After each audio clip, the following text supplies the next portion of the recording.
Okay, hello everybody again and welcome to this webinar from Curo Compensation. My name is Ruth Thomas and I'm going to be taking you through this session today. I'm Principal Consultant and co-founder here at Curo. I'm based in London. I have some of my US team on the North American team on the phone as well supporting me. So we have Sue and John both from marketing.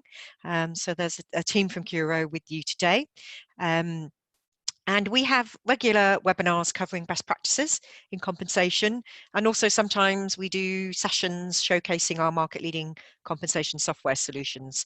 And today is mainly a best practice webinar. We're going to be really focusing on this topic of pay equity. But I am able today to share a short online demo at the end of our new pay equity analytics software. So that will be right at the end of the session, and it will give you a quick tour of our new pay equity product that will hopefully help you with some of the challenges that I'm going to talk about now. So just to confirm what we're going to cover in today's session.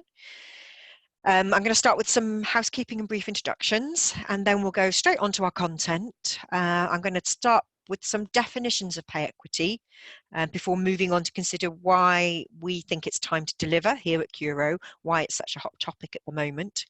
And then I'm going to move on to look at, we've got like a 5-step approach we've put together of how you might want to think about approaching equal pay audits or tackling equal pay or pay equity within your organisation. And then, as I mentioned just then, we'll finish up with a short view of Curo Pay Equity Tracker and then allow some questions and answers.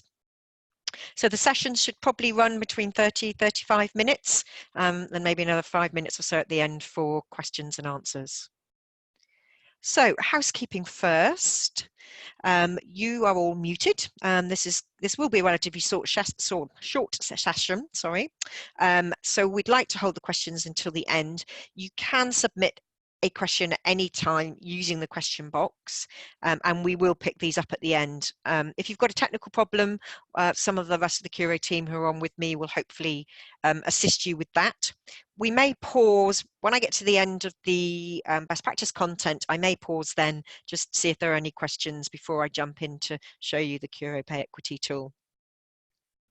And finally, from a housekeeping perspective, the session is being recorded today, so you will be provided with a link to that recording and also a copy of the materials that we're sharing with you. So let's crack on. Okay, if you want to put a face to the voice, this is me. I'll let you read my bio later, but I will spend just a couple of minutes introducing you to Curo for those who are on today who may be new to our company. So we're an HR software company and we specialize in compensation management software. We're a SaaS solution provider.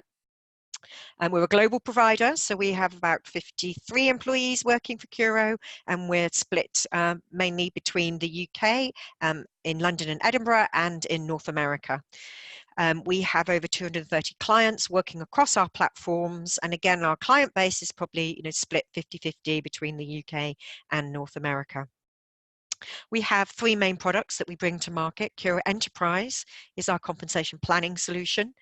So for those of you who are wanting to undertake pay reviews, bonus reviews, then you can use our enterprise platform to make that process a lot easier and a lot more enjoyable and engaging for all stakeholders. And then we also have 2 pay equity focused products, the gender pay gap reporting product, which is UK focused. We introduced that a couple of years ago for organisations wishing to comply with the gender pay gap legislation here in the UK. And then, as I said, what we're going to be showcasing a little bit today is our new product, Curo Pay Equity Tracker, which is a self-service solution for insight on global pay equity trends.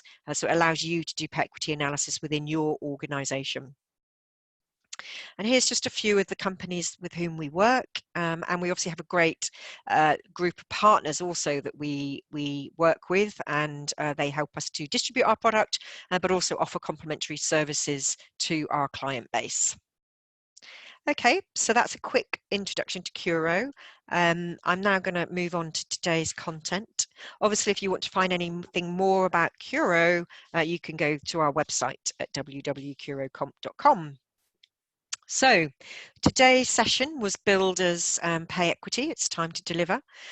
So why are we saying that here? Well, as most of us will be aware, hopefully on the call, across most jurisdictions, we've had equal pay legislation for over 50 years, but we know that we still have significant legacy pay gaps across our economies, across our societies, and within our organisations. This really, and the current reality is, be it the hashtag #MeToo movement of 2017, and we've had the US women's football team and their campaign for equal pay this year, or predictions that gender and racial pay gaps won't actually be closed for a century. And all of those are kind of really demanding our attention to this issue, and has meant that pay equity has become such a hot topic, and an awareness with that we need to really accelerate progress. And that's kind of why we're seeing governments taking action. They want to take action to address pay equity across their economies and societies. So we're seeing a patchwork of new legislation, which ultimately exposes employers to potential litigation, but also raises employee awareness because they become aware of this legislation, and that kind of drives expectations and demands for greater pay transparency and equity. And I'm going to come back to this point on, some of the key reasons why organisations are looking to tackle pay equity. But I thought, in all the headlines that we're reading, and a lot of the articles I read, and a lot of the content I read, the terms pay equity, equal pay, pay gaps, and even pay equality are often used interchangeably, which can lead to a lot of good confusion. So I thought that was kind of a good place to start today. So I'm going to put up these three definitions: pay equity, pay gaps, and pay equality, and just pause for a moment to look at those definitions. So pay equity is really about equal pay for equal work, or as it has become in some jurisdictions, equal pay for comparable work, substantially similar work, which is providing some legal challenges, I know, in some jurisdictions, particularly in North America. But then everybody kind of started talking about pay gaps, or more specifically, gender pay gaps. And in some locations, particularly in Europe, companies are being mandated to report on their pay gaps. And as a result, business leaders have actually been genuinely surprised at the figures that emerged, because they believed that in principle they were paying men and women equally. So, why did we have such big pay gaps when we looked at the differences between men and women, or between different ethnicity or race, on an average basis?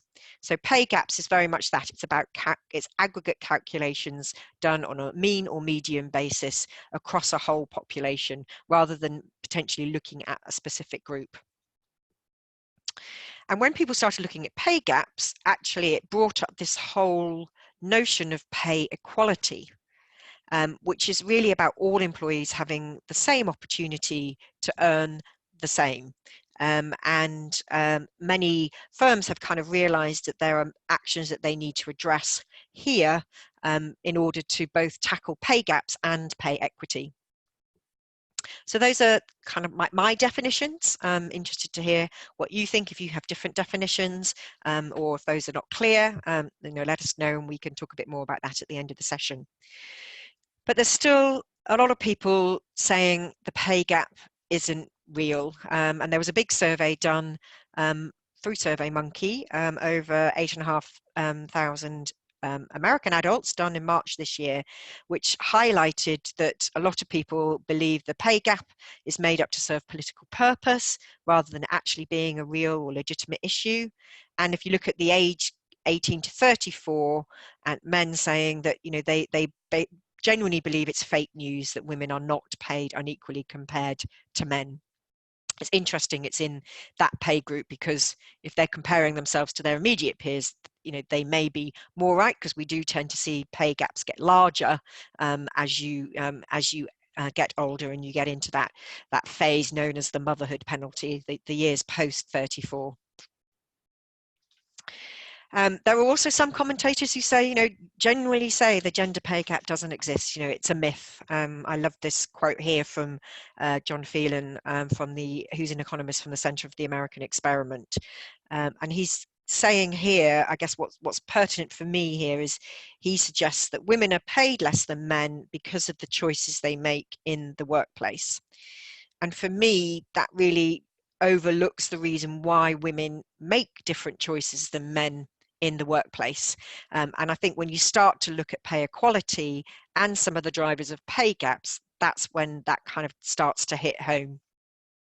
And if you look across your talent pipeline and the life cycle of an employee with your organization, you can see that there are many blockages or leaks that impact the choices that women make, and ultimately women's progression, that can in time result in pay gaps when you make comparisons on an aggregate basis. And it can also have an impact on equal pay as well. So you can see, there are various reasons here that people are trying to tackle, looking at things like mentors and champions for women, looking at more diverse promotion committees, looking at issues around parental support and parental transition, and even, sort of at the top end, looking at perceptions of leadership, and the concept that we have of leadership tends to be a very male blueprint currently. So if we think about some of those issues, the main issues that tend to drive pay equality, I think they tend to be grouped into sort of these 4 boxes. Representation is a big issue, that there are more men in senior roles than there are women. And so maybe we need to think about designing senior roles to work for all and stop progression issues. Lack of flexibility in the workplace, particularly when caring responsibilities tend to be shared unequally between genders, and that's why you end up with a lot more women working in part-time roles.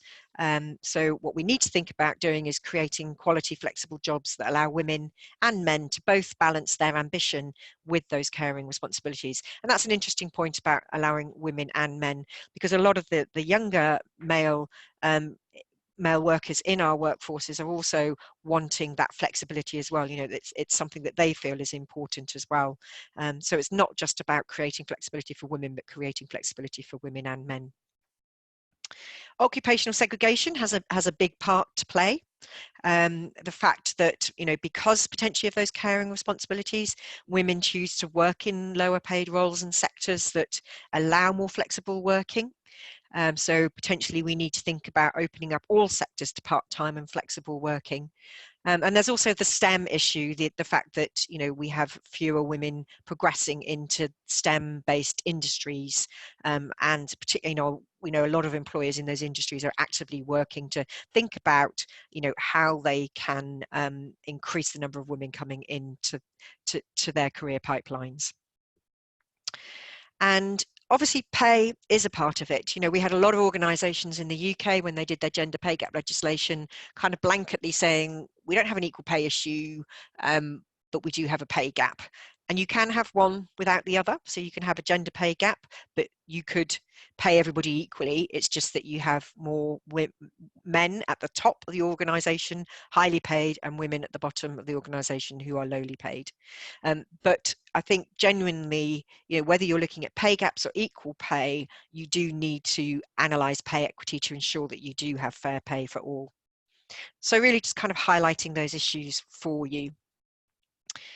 And so whilst we tend to focus a lot on pay when we're thinking about equal pay or pay equality, hopefully I've shown, there are other issues to think about. And I think, there's a balance of metrics that we should be recording that would help us to understand those issues affecting your talent pipeline that may be blocking particular groups of employees from progressing or achieving what they should be achieving.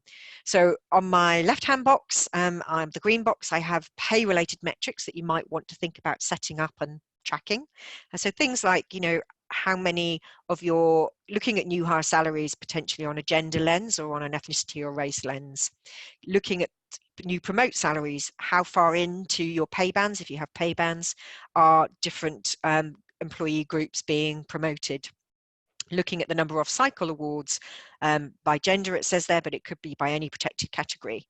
But at the same time, there are probably some significant non-pay related metrics that would also give you insight into potentially where there are blockages, where there may be bias, where there may be systemic issues. that you might want to address in your organisation. So looking at the number of applicants versus successful applicants by those different protected category lenses, looking at how many people are hired into different job levels of your organisation, even down to looking at, the take up of part-time work, and see whether, that is generally something that is happening by gender and by females in your organisation. So I wanted to share those ones with you today because we work with quite a few of our clients. We always, these are some metrics that we recommend that they track as well. Okay, so that's a quick introduction to some of the definitions around equal pay and some of the factors driving it. I wanted to just quickly cover then, why should we tackle this now? Why is it time to deliver? And there's a number of key reasons. Legislation I've already talked about. There's a lot of emerging legislation, and we obviously want to make sure we're compliant with that. But that's also driving awareness of amongst employees, which can have an impact on employee engagement. A great example I like to use there is some research from the UK Equality and Human Rights Commission, which has found that 2/3 of women now actually take a company's gender pay gap into consideration before applying for a job there. And obviously, for those of you who aren't aware, that data is now available publicly, as all companies over 250 employees have to report on a mandatory basis annually. So, that's quite scary if we start to think about employees going online, checking out your pay gap, checking out, even if they went onto Glassdoor and saw comments about, your track record on pay equity, and that may stop people applying to your organisation. So you can start to see that link between why pay equity does have an important part on our ability to attract, retain talent.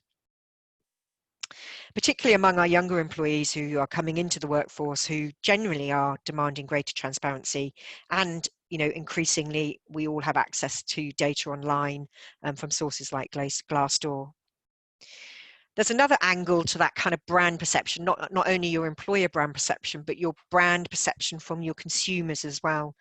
And it is being recognised that a strong record on gender equity particularly can help when it comes to addressing your customer needs, especially when you consider that women drive 70 to 80% of all consumer purchasing, either through their own purchasing power or through their influence over the other household members. So, having a strong record on diversity, can help your brand perception if you're the type of business, that is going out to customers. Business performance has been debated in a number of studies. Probably those most often referenced are the McKinsey studies. So, they often quote that more diverse companies are better able to attract top talent, which we've talked about, improve customer orientation, we've also mentioned, have greater employee satisfaction, and lead to much more diverse decision making. So, you may have already seen that having an impact in your business, but it's definitely, worth having a look at some of those McKinsey studies if you're trying to look at providing a business case to your leaders about why you want to tackle pay equity within your organisation. And the last piece of the jigsaw there is this CEO recognition. Pay equity has become a C-suite discussion.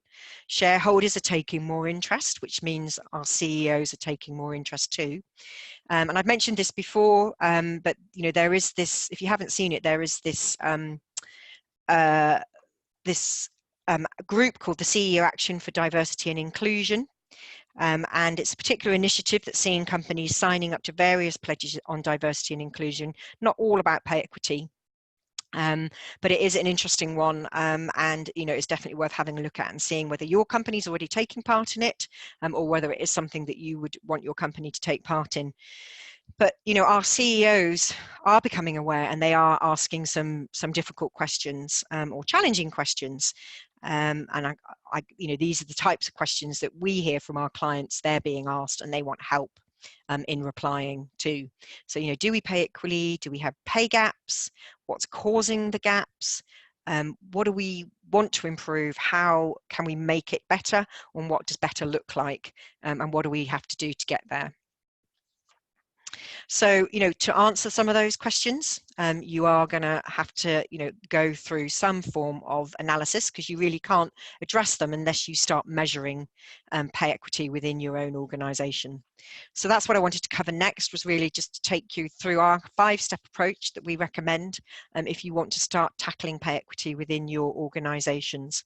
And there are, a whole load of great case studies.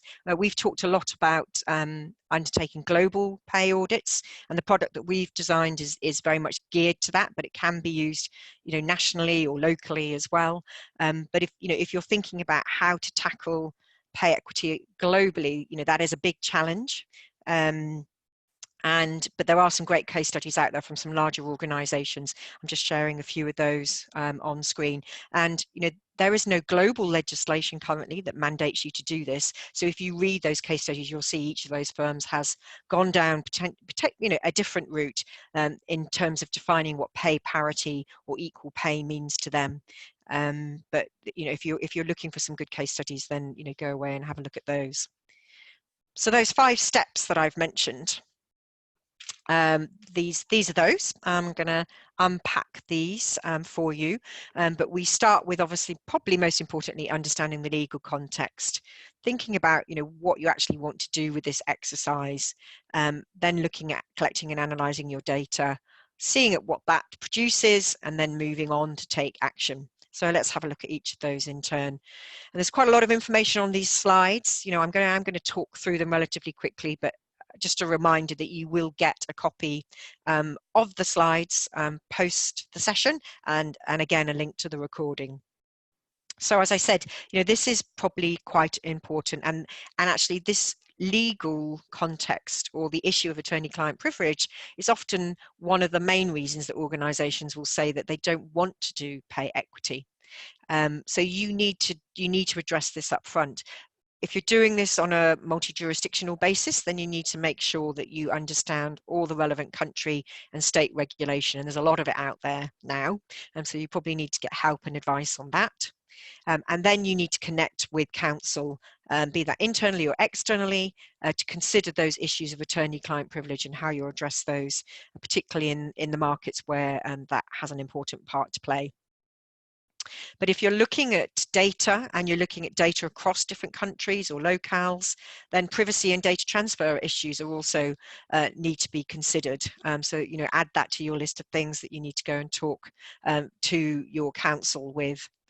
And then when you get to the end of the process and you start thinking about restrictions or remedial actions that you might want to take, you may find that there are certain things that you can't do in certain locations. So you might want to have a global approach, but there are a lot of locations where you can't adjust salary down, and there are locations where positive discrimination actions that you might want to take are actually not permitted. So that's a good place to start. Then you kind of want to think about, what do we want to do? Are we going to look at equal pay, or are we going to be looking at just pay gaps? So think back to those definitions that we looked at earlier. I think you have to do both personally, because as I said, pay gaps have many causes, but I still think you need to consider the fact, are you paying equally? I'm going to explain more about unadjusted and adjusted pay gaps for those of you who may not be familiar with those terms. So I won't go into detail here, but I've got a slide on that next. But I think you do need to think about, for your organisation, a clear definition of success. What will pay parity look like for you? And that may be driven by the data that you have available, or the results that you find. In the example global case studies I showed earlier, a lot of the companies chose to say that what they were looking at from pay parity was that employees within country were paid equally. Whereas Citibank, I think, is one of the more recent companies. They are probably one of the few companies that has published a global raw pay gap. I think it was, just look at my notes, 29%. Back in January, they published that. So, they're one of the few companies that have actually published an overall global pay gap, as it were. I've got the Adobe definition there. They defined it as ensuring employees in the same job and location are paid fairly relative to one another. So that's more like an equal pay comparison, rather than looking at pay gaps. But you do need, obviously, to set that context against national and global trends, particularly when thinking about making comparisons between different countries. So I talked about unadjusted and adjusted pay different or pay gaps or pay differences. So I just wanted to focus on those in case you're not familiar with those. So an unadjusted pay gap or pay difference is really very much the pay gap, the aggregate pay gap that we here talked about. So that's looking at differences between either groups of employees or countries or regions or business units on an aggregate basis and seeing how pay differs. What that doesn't do, obviously, is take into account that there may be valid reasons for pay differences. And that is quite an important point. And also it does highlight, though, as I have mentioned earlier, that pay gaps can highlight broader issues that impact pay equity. So some of the non-pay reasons like representation, occupational segregation that I talked about earlier. So a lot of people start with pay gaps and unadjusted raw pay gaps, and then they move on to looking more at adjusted pay analysis. And this is where you would do tests for equal pay between similar groups or more increasingly substantially similar groups, often using multivariate regression analysis. And that's something that we are offering in our Pay Equity Tracker tool. So what that does is it allows you to take into account factors like education, location, job level, performance, tenure in role, anything that kind of justifies why someone might be paid differently in your organization. And those reasons, those permitted factors, will be different from organization to organization because they will be linked to your compensation philosophy. But adjusted pay analysis then allows you to highlight pay differences that can be explained by permitted factors and that cannot be explained. So you normally end up with an element of your raw pay gap that can be explained by some of those permittable factors that I've mentioned, and then you get a residue that is your cannot be explained pay gap. And that's really the bit that you want to go away and think about addressing with pay changes. And this type of analysis, multivariate regression analysis, can provide individual recommendations for pay equity adjustments as well. Okay, so on to our third step. What data do you need? So you might have decided how you want to do pay equity analysis, or you may have decided you're going to do pay gaps. You may have decided you want to go down the adjusted basis and use factors like education or tenure to test for pay equity. But some of that may be driven by the data that you have available in your organization. And even looking at, for example, pay by different protected categories. Gender is fairly commonly recorded in most locations, but in many locations, race and ethnicity is not collected on a mandatory basis because it's not required by legislation. I know it is in the US under the EO1 reporting, but for example in the UK, probably there's been a survey done recently, and probably only about 10% of employers actually hold data on ethnicity from their employees because it's voluntarily reported. So that may prevent you from doing that analysis. So you need to think about, do you need to put a process in place, a data declaration process, and that will allow you to collect that data. So when going down this route, you need to maybe think about a phased approach of what data do we have now, what analysis can we do now, and then what would we like to do in the future, what data do we need to include. So before you make any grand statements about what you're going to do, make sure you've got the data to support it, I guess is the point there. If you are going to look at equal pay and you are going to do analysis on work rated as equivalent or comparable, then you do need some form of systemic job taxonomy or job evaluation. And I know a lot of people that I'm speaking to, that's the process that they're running through now. They're putting that in place that will then allow them to move on to do these more detailed pay equity analyses.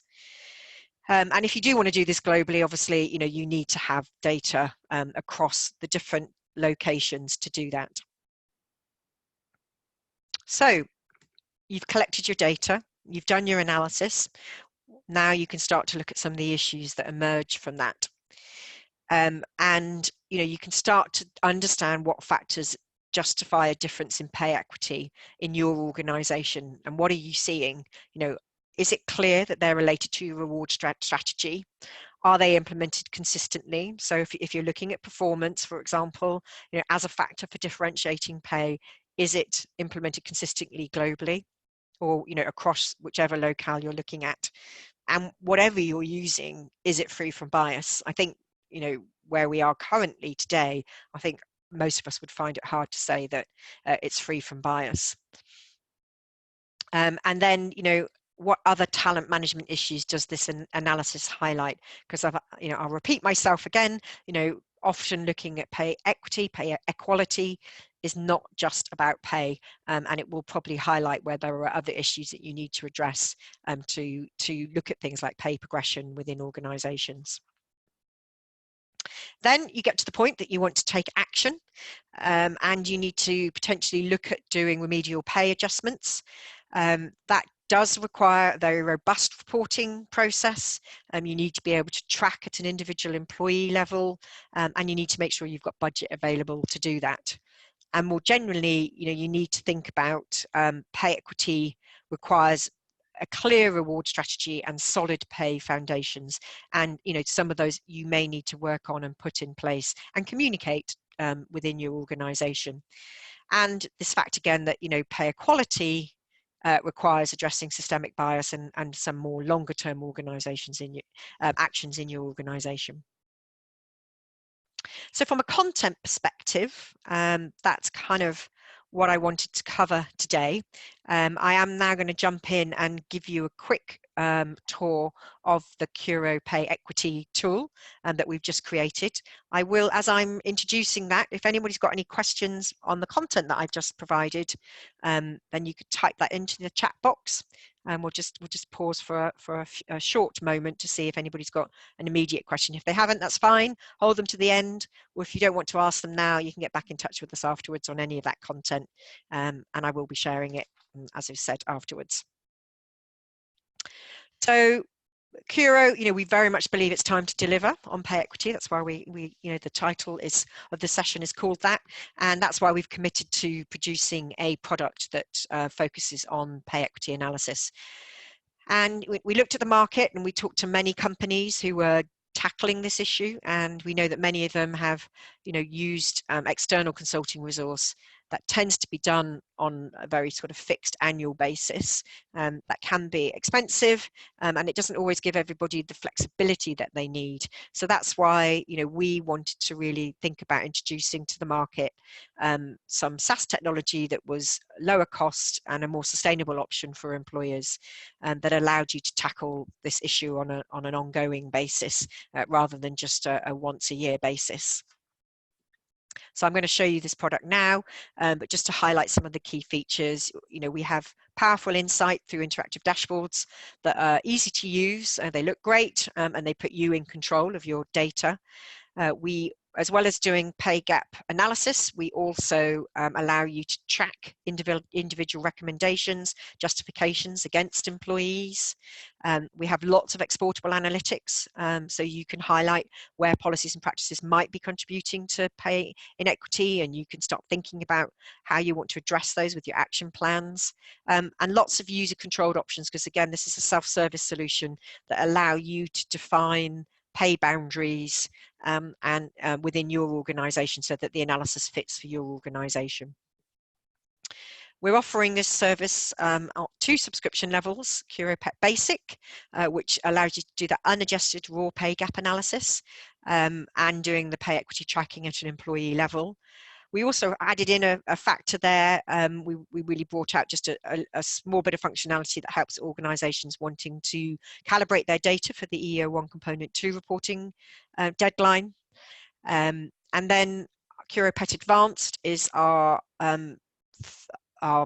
product that then incorporates adjusted pay gap analysis. So this has a proprietary regression model that will allow you to work through your unexplained or illegal pay gap. It allows you to select control factors or permitted factors to test, and you can run those models yourself. We provide support if you need support around running that statistical analysis, and the output from that is the ability to be able to then start looking at remedial actions by employee and focusing on budgets that you might need to fix pay equity issues. So pay equity CuroPET Advanced is, I'm not going to be able to show you that today, that's just finishing development, and it will be available for us to show at the end of October. So we'll run another online session and be able to share that with you, but I can show you the CuroPET basic functionality today. So I'm going to jump straight into that and just give you a quick tour of that product. So like all our solutions here at Curo, it's designed to be great looking and easy to use. And essentially, the premise of the product is that you can upload data sets.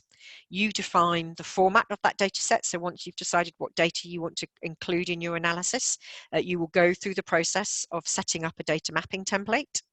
And you can define in that all the data dimensions that you wish to conduct analysis against. You can include as many protected category groups as you want, or comparator groups, and you can also define the primary comparator group. So in this instance, I have gender, and we're using male as the main comparator group. I also have ethnicity set up in this demo that I'm sharing, and we're using white as the primary term, but you may wish to use a different term to conduct different elements of analysis.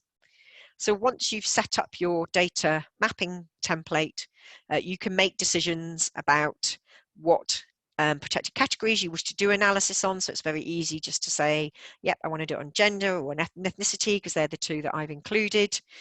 You can choose to highlight full-time employees. You can choose what type of pay you want to do your analysis on.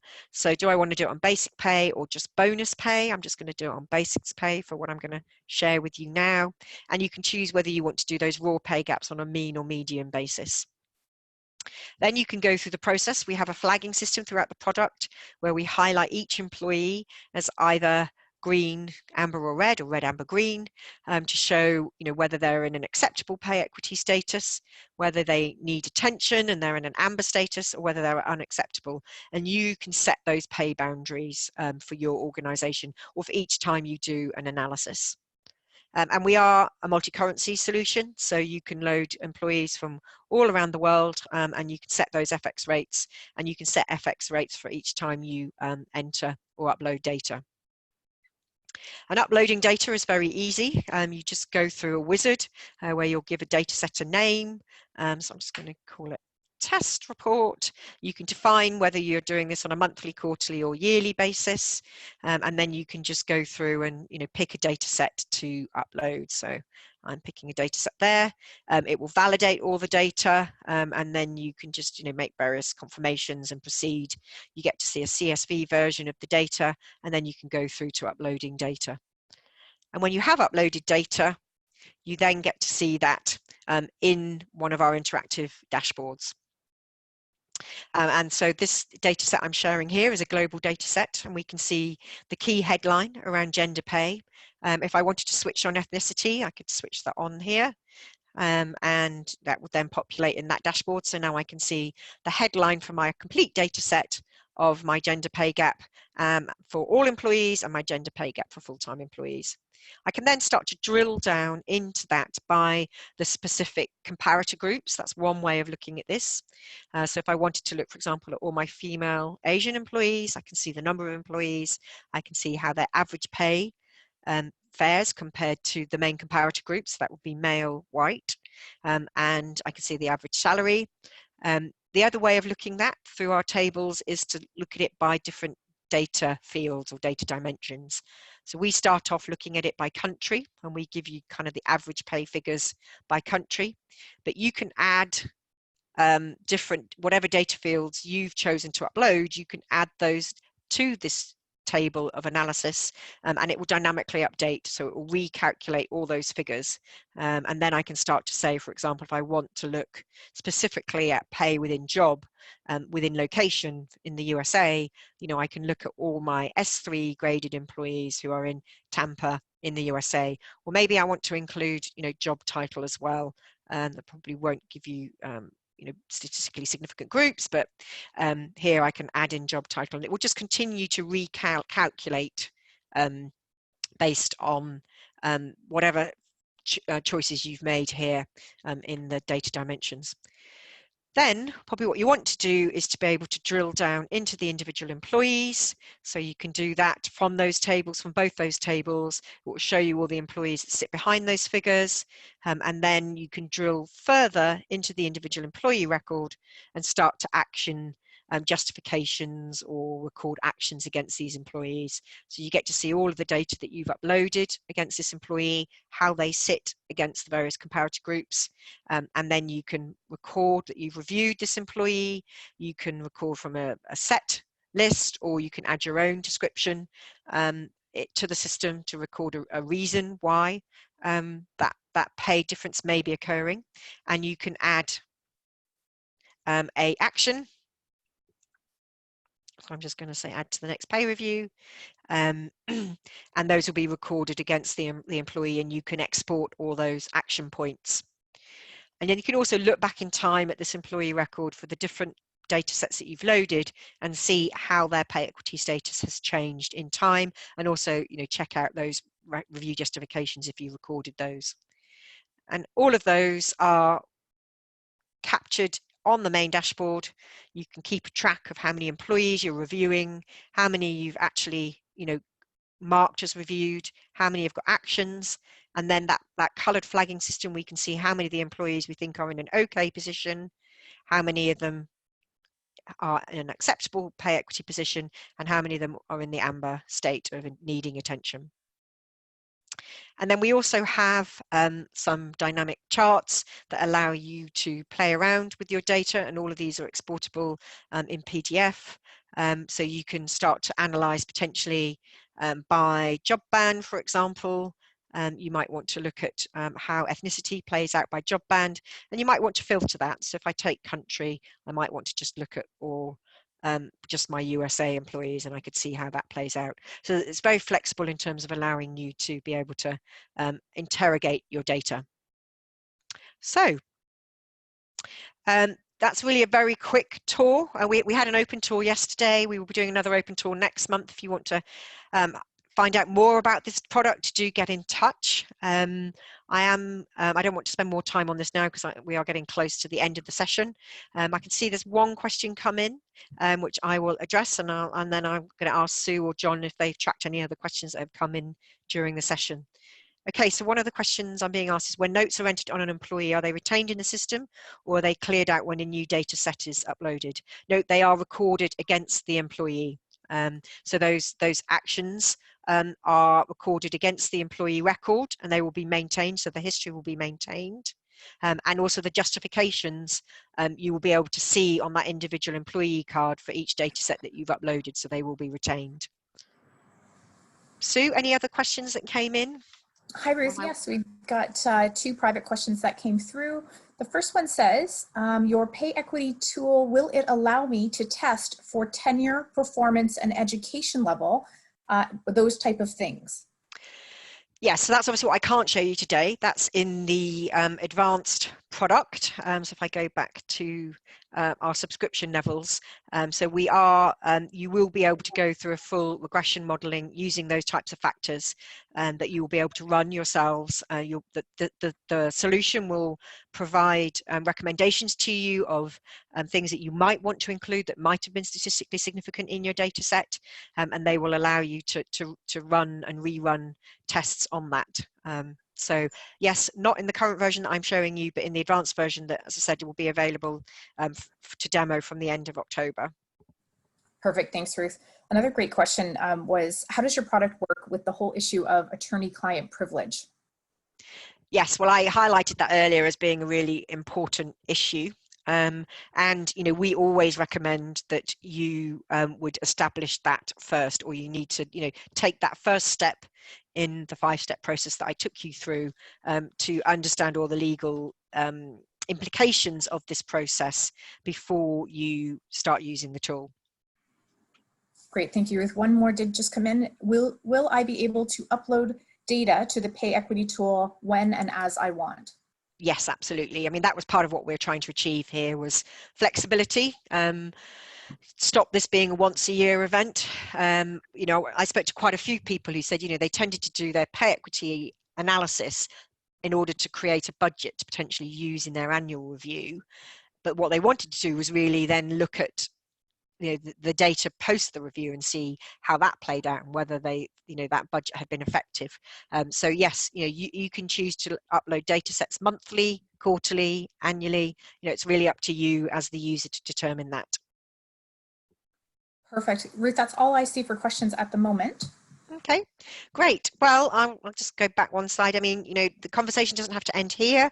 You can get in touch with us after the session. We will be reaching out to you to share the collateral from today, and here are our contact details. If anyone's going to HR Tech next week in Las Vegas, I will be there. I'm in the Women in Technology stream, and we'll be talking about this important issue about pay equity there. So if any of you are there, come and grab me. I'd love to meet any of you who've been on the call today. And if you're not going to be there, come and join one of our future webinar sessions, and you can find details about all our events at www.curocomp.com. Thank you very much for attending today, and we look forward to seeing you again soon. Thank you. Thank you, Ruth.